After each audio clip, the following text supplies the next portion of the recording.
এটা ছিল বিবাহবার্ষিকীর পরের দিনের ভিডিও। তো চারিদিকে তো সব কিছু ছড়িয়ে ছাটিয়ে ছিল, মানে যা যা বের করেছিলাম গয়নাগাটি সেগুলোই একটু গুছিয়ে রেখে দিয়েছিলাম। আর অ্যানিভার্সারির এই লেখাটা এটাও একটু ভালো করে গুছিয়ে রেখে দিয়েছিলাম, পরের বছরে কাজে আসবে। আর এখানে আমি হচ্ছে 2-3 দিন আগেকার ভিডিও অ্যাড করে দিয়েছি, কারণ এই 2 দিন ভিডিও বানানো হয়নি, ওর জন্য আগের ভিডিও ক্লিপ ছিল ওগুলোই আমি অ্যাড করে দিয়েছি। আর এখানে দেখো মানু বসে বসে ওর মোজাগুলোকে কাচাকুচি করছে। আসলে ব্যাগের ভিতরে এই মোজাগুলো ছিল, জামা কাপড় বের করেছিলাম আর অমনি ওর মোজাগুলোকে বের করে নিয়েছে। আর এদিকে আমি রান্না করেছি আজকে সোয়াবিন 65 দিয়ে তরকারি একটা করেছিলাম।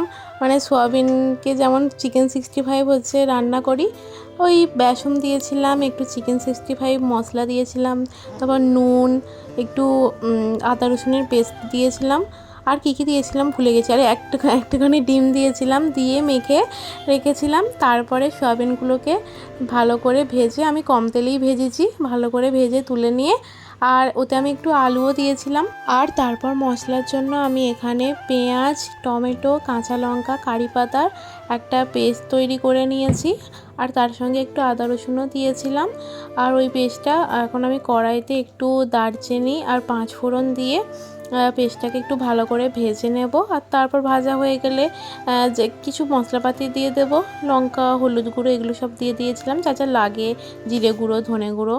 আর তারপর ভালো করে আমি সোয়াবিনগুলোকেও একটু মশলার সাথে কষিয়ে নিয়েছিলাম, আর লাস্টে দিয়ে দিয়েছিলাম একটু গরম মশলার গুঁড়ো।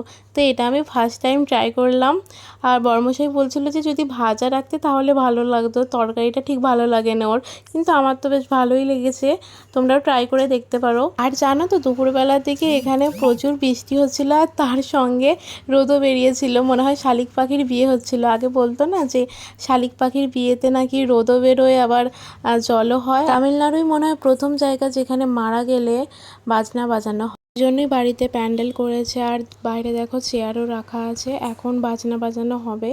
আমি যেখানে থাকি তার পাশেই এই বাড়িটা ছিল। তো চলো আজকে ভিডিওটা এখানেই শেষ করলাম।